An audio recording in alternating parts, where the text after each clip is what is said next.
have my top piece pressed with this crease down the center. That is the guide for where we're going to place our zipper.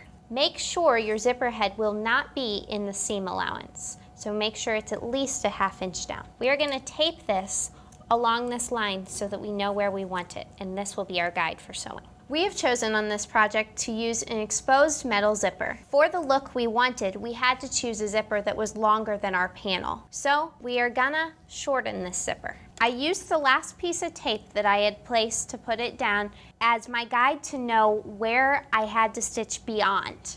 And now we're gonna bar tack across. By stitching across the zipper, we are creating a stop for the zipper and then can cut off the excess. I just used a very wide zigzag stitch to go over the zipper. And to do this, you set your machine to the widest zigzag, but make sure you have a length of pretty much 0. For attaching the zipper, we need to use our zipper foot. I've moved my zipper pole beyond my first piece of tape so that I can stitch this first portion. Once I get beyond that first portion, I'm going to pull up the tape and move my zipper back up so that I can stitch the rest. We don't want the head in the way of our stitching. I find it easier to just use the start-stop button on my machine. I can totally disconnect the foot pedal, and just by pressing start, it will sew for me. But make sure to set your speed.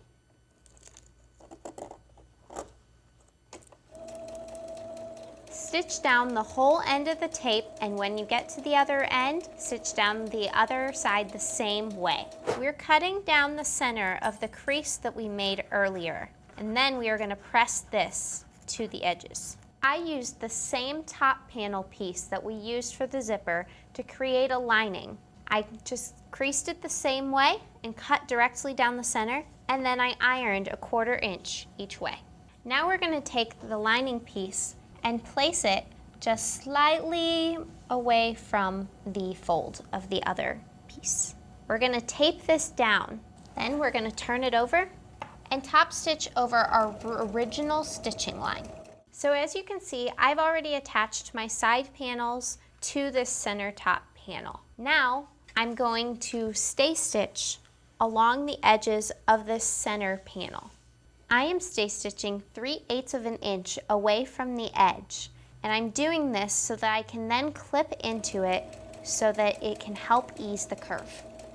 We're clipping in about every ½ inch, and we're clipping to but not through the stitching that we've done. Now it's time to attach this top piece to the piece itself. I've been pressing as I go, dealing with the stiff interfacing. Now it's time to finally attach this top panel.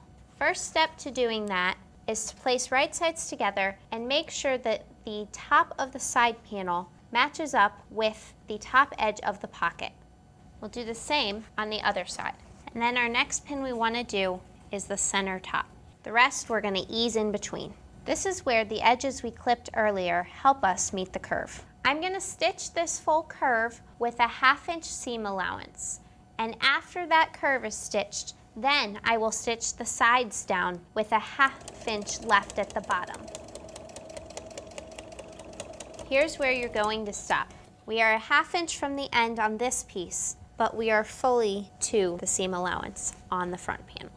Once you've got the other end of this panel secured, you're going to stitch the entire other side the same way. Now's a great time to trim your seam down to make it nice and neat, as well as to release some of this excess bulk. So now we're going to attach the side panel to the bottom.